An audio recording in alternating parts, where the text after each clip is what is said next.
Luar biasa perkenanan Tuhan, luar biasa penyertaan Tuhan, sampai kita bisa bertemu pada hari ini. Amin. Banyak orang ngomongin ini akan begini, ini akan begitu, ini begini, nanti begini, krismon lagi, penyakit lagi, ini begini, itu begitu, banyak banget.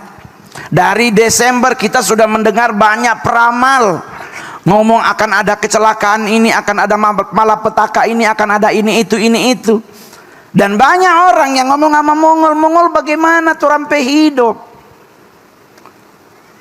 Apakah orang akan pandemi lagi? Apakah orang akan dirumahkan lagi?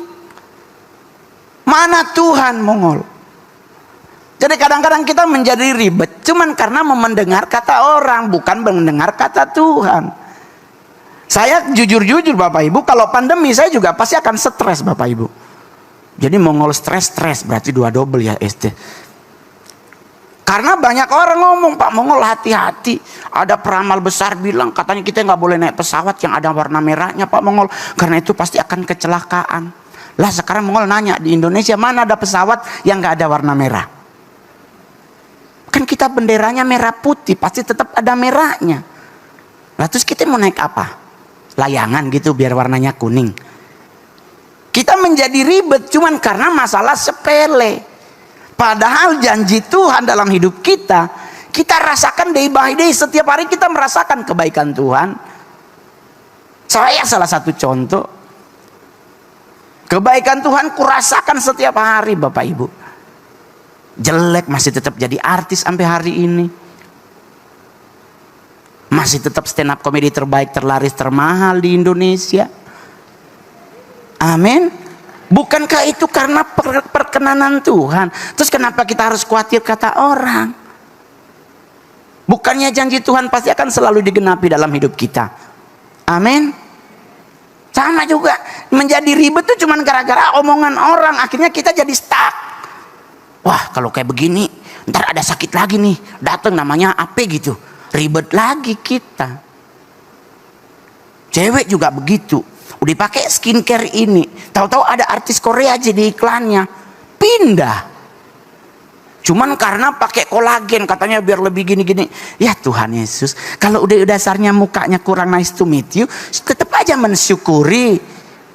Berdoalah kepada Tuhan semoga dapat kekasih suami yang nyari hati, bukan nyari paras. Karena paras kita nggak abadi, tetap reot nantinya. Ada teman Mongol ditarik, matanya tadinya gede jadi sipit sekarang. Gue bilang, wow jadi Cina ya. Jadi sipit ditarik begini, kan kasihan. Kenapa? Karena tidak mau mensyukuri. Saya juga udah ditawarin banyak Bapak Ibu, serius Ngol. Ayolah perawatan di klinik kita Ngol. Nanti kita suntik putih. Hah? Suntik putih? Yang mana yang disuntik? Mukanya. Lah terus tangannya enggak matching Pak sama ding ongol-ongol. DP kelapa putih, mar DP di dalam hitam sekali.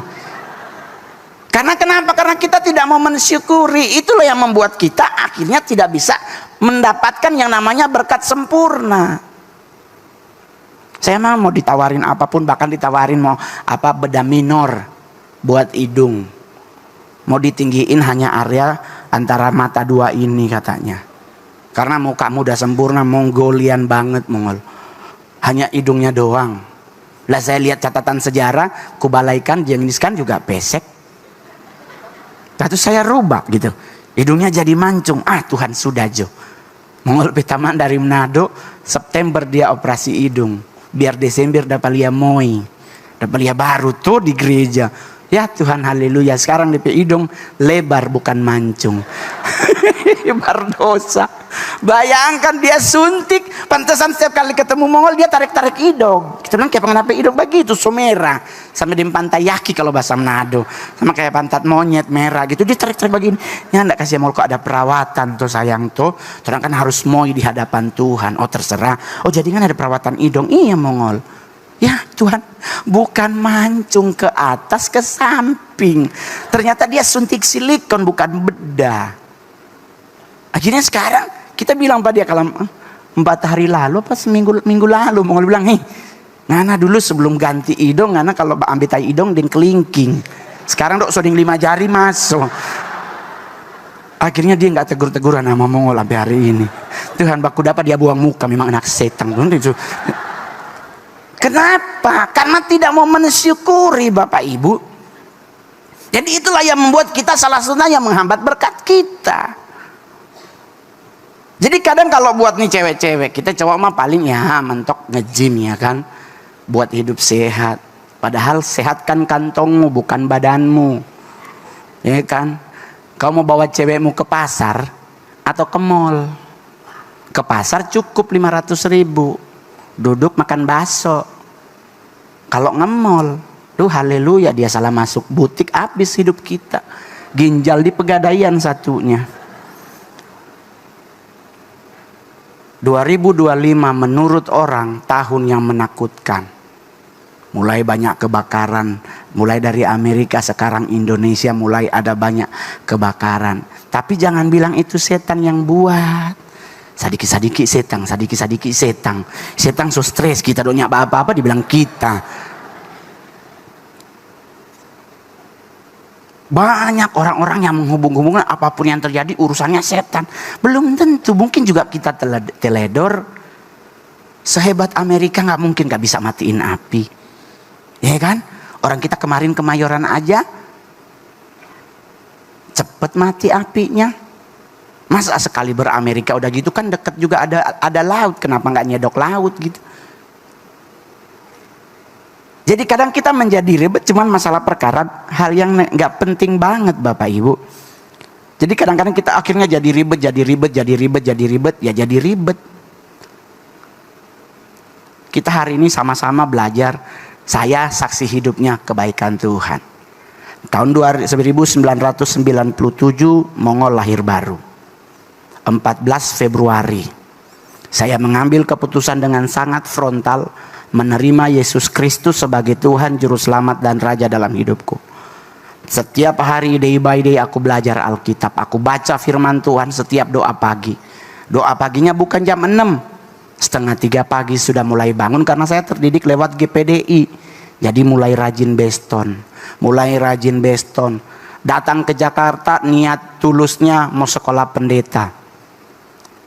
Ternyata Tuhan berkehendak lain. Sponsornya lari. Di situ Mongol diperhadapkan untuk belajar mengampuni. Kenapa? Karena yang bawa ini seorang kepala daerah. Yang saya tahu duitnya nggak sedikit. Di situ saya belajar bahwa ternyata mengandalkan manusia itu dosa. Karena Mongol berpikir, wah dia bupati kuat, nyak mungkin tuh nyak jadi sekolah yang antar anaknya lagi. Kalau asisten pribadi atau apa bisa jadi nggak mau batal sekolah, tapi ini yang bawa anaknya. Jadi otomatis delegasi bapak ke anak lebih sah daripada mungkin kepada kepala dinas atau kepada ini anaknya yang bawa. Naik kapal Lambeli dari Bitung turun di Makassar. Disitulah pertama kali ku merasakan coto Nusantara. Dan tadi kami pergi ke situ tutup tokonya. Terpaksa kami ke Gagak gitu. Jadi dari situ prosesnya Bapak Ibu. Turun di bau-bau, berhenti kapal di bau-bau, ikut lompat dari kapal, ngerasain anak kecil ngejar koin gitu. Itu kebahagiaan dalam perjalanan proses. Nyampe di Jakarta, dijemput di Tanjung Priuk, menginap di rumah keluarga mereka. Mongol masih pasti mau sekolah karena tinggal Pak DP saudara. Ibu akak adiknya ibu bupati.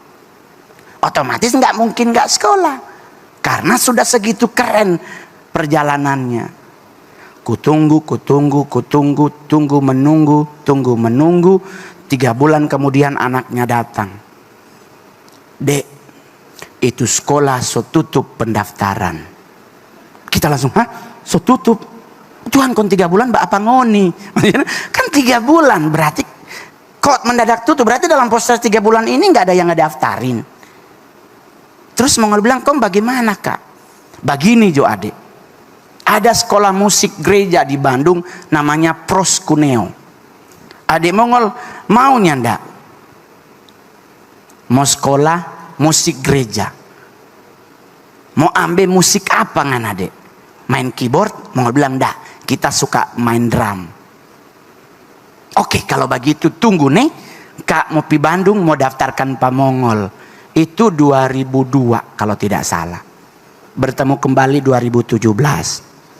Bayangkan saudara-saudara, 2002 dia pergi berdaftar, baku dapat kembali 2017 kita stand up comedy terkaya di Indonesia.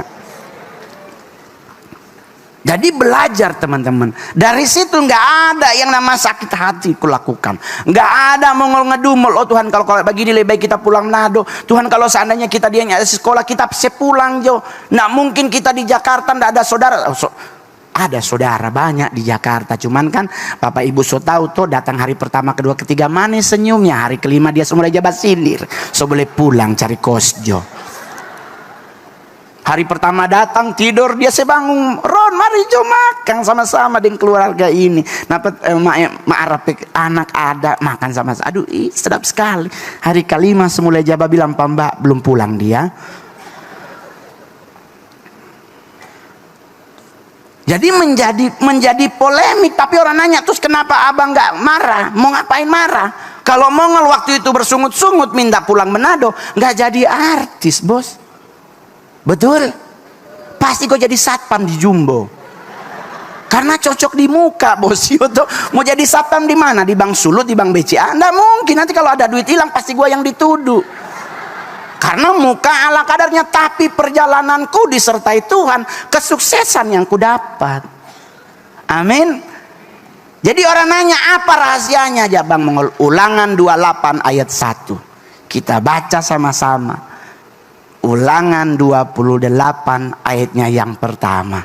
Kita baca dengan suara nyaring sama-sama. 1, 2, 3. Apabila engkau mendengarkan dengan sungguh-sungguh suara Yahweh Elohimmu dan melakukan semua perintahnya yang telah aku sampaikan kepadamu hari ini, maka Yahweh Elohimmu akan menempatkan engkau di tempat yang tinggi, mengatasi segala bangsa di bumi. Jadi yang perlu kita lakukan hanya ada satu. Dengar dan lakukan perintahnya.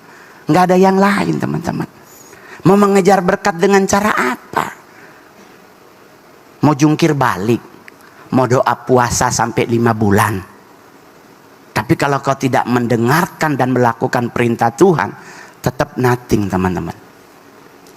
Jadi sampai hari ini orang bilang, wah hebat ya Mongol. Sudah mau masuk 14 tahun kau jadi stand up. Yang lain sahabat-sahabatmu hilang. Tapi kau masih tetap stand up. Kemarin saya stand up di acara Natal TNI Polri di Bandung. Di Geraha Siliwangi. Hari ini saya di Makassar. Besok pulang berangkat ke Bali. 28, 29 Imlek. Nggak jadi open house karena ada yang undang. Datang Imlek di rumah saya ya. Nanti saya transfer biar cuma 100 juta. God bless you. Ya, jadi kenapa? Karena saya mendengar dan melakukan. Jangan hanya dengar, jangan cuma dengar. Tapi apa yang Tuhan mau kita juga harus lakukan. Melakukan apa di hadapan Tuhan yang bagus? Lakukan hal yang tidak bertentangan dengan firman-Nya. Saya kalau mau hidup dalam dosa, udah lama Bapak Ibu saya artis. Nyari apapun termasuk nyari perempuan segampang ngebalikin telapak tangan. Bahkan upeti dari beberapa orang undang Mongol, salah satunya adalah cewek buat mijit abis show. Tetapi puji Tuhan 13 tahun ku berkarir mau masuk ke 14 tahun. Tidak pernah ku jatuh dalam dosa seks. Karena ku tahu tubuhku ini Tuhan yang punya. Biar ngana mau kasih tuh perempuan di muka kamar, tak usir deng batu.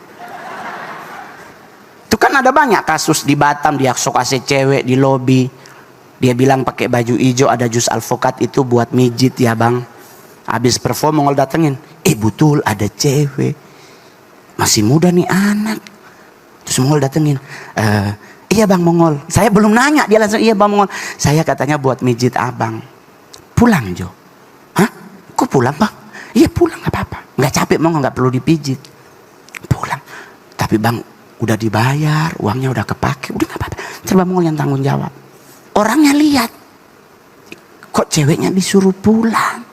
Dia datang, oh abang gak suka cewek ya? Cowok juga ada loh bang. Ini mimbar gereja. Bayangkan kita suruh pulang itu cewek, dia kira kitanya suka cewek, dia kasih cowok. Di Bandung juga begitu, umur 18 tahun di lobi. Tapi orang tanya, kenapa abang nggak tergoda? For apa? Lebih baik habis manggung tidur.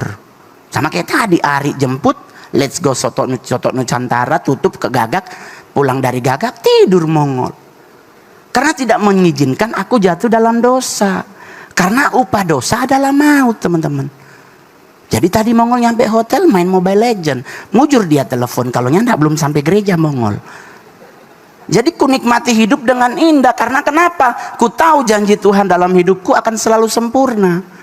Amin. Jadi buat Bapak Ibu yang hadir hari ini, ingat, Tuhan itu tidak pernah merencanakan hal-hal yang tidak baik dalam hidup kita.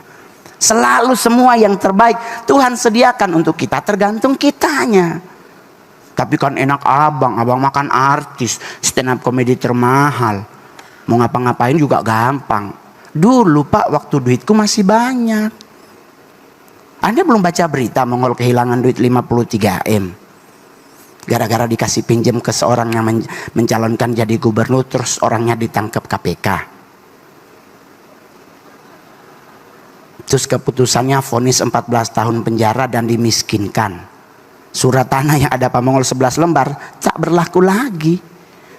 Mujur Mongolnya bengkok bibir. Syok Mongol, oh Tuhan hilang tuh doi.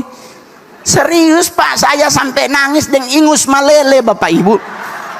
Nyak badusta Mongol di saat itu terjadi pas beliau ketangkep, kita juga ketar-ketir jangan sampai ikut ketangkep. Kita murni minjemin. Jaminannya saya udah suruh cek sama notaris, ini surat tanah bermasalah di bank atau jadi jaminan, semua clear bang. Kita kasih 20 juta bayar notaris, 11 surat tanah. Hilang tuh doi. Cuman Mongol bersyukur Tuhan ajarkan Mongol seperti yang namanya Petrus. Mujur nggak jadi seperti Yudas.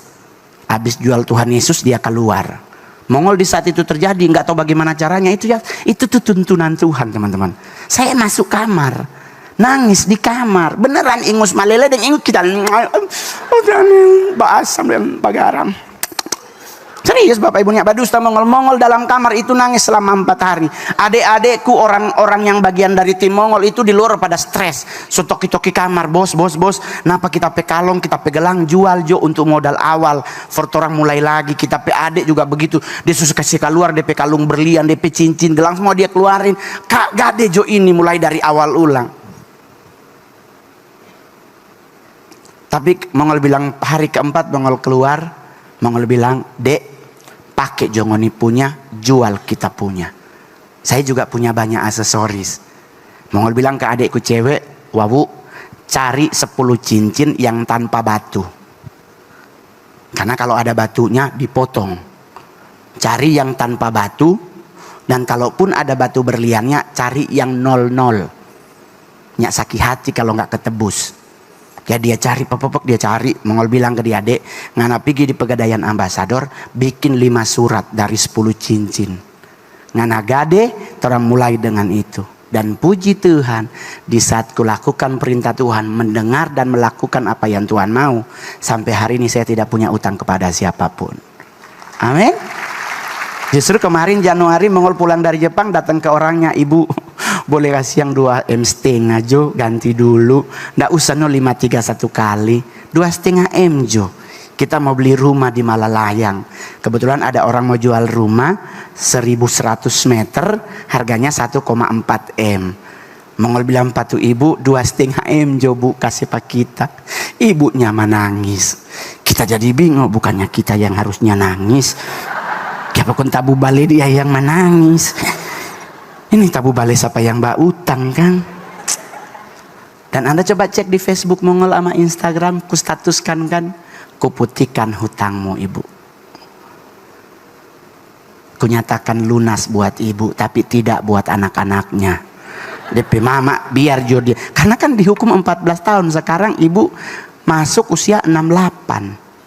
Belum tentu kasihan dia keluar masih hidup. Jadi lebih baik daripada dia harusnya ke surganya jadi gara-gara utang, lebih baik saya lunas Jono. Tapi anaknya yang ku kejar. Itu